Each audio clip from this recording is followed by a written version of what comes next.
Breaking news! PCG pinupuri ang kontribusyon ni Vice Ganda sa kamalayan sa WPS. Maynila, ika-12 ng Mayo 2024.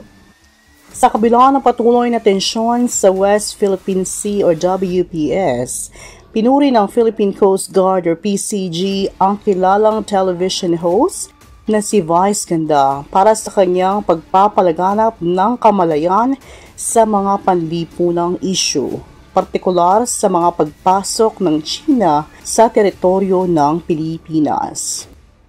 Sa isang news forum sa Quezon City noong Sabado, ipinahayag ni Commodore J. Tarielia, ang tagapagsalita ng PCG para sa WPS, ang pag-asa na ang ginawang video ni Vice Ganda ay magbibigay inspirasyon sa mga Pilipino upang pahalagahan ang kanilang bansa.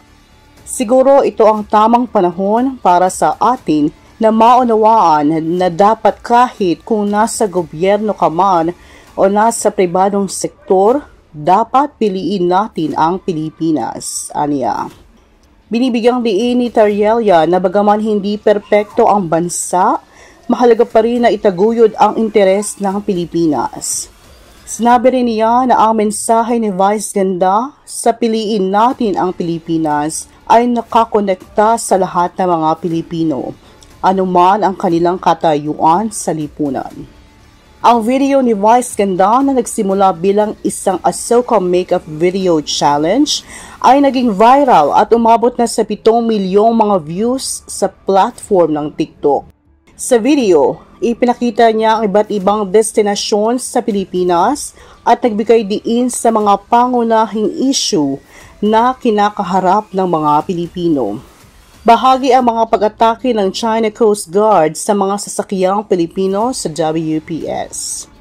Sa huling video, makikitang gumagapang si Vice Ganda sa buhangin upang kunin ang isang maliit na bandilang Pilipino na simbolo ng pagmamahal sa bansa.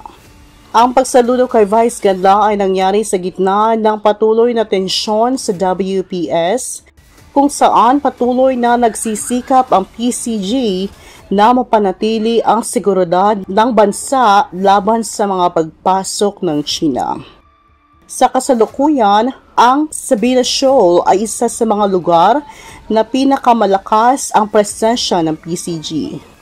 Matapos makitaan ng mga Chinese maritime militias at mga barko ng People's Liberation Army Navy at Chinese Coast Guard, ang nasabing lugar ay matatagpuan lamang mga 75 nautical miles mula sa pangunahing pulo ng Palawan. Sa kabila ng mga hamon, patuloy ang panawagan para sa pagkakaisa at pagpapalakas ng kamalayan sa mga isyu na may kinalaman sa teritoryo ng Pilipinas sa WPS. Roma 8 verse 28-29. Alam natin sa lahat ng bagay, gumagawa ang Diyos para sa ikabubuti ng mga umiibig sa Kanya, na Kanyang tinawag ayon sa Kanyang layunin. For more contents and news like this, subscribe to our YouTube channel and click the notification bell. Thank you and God bless everyone.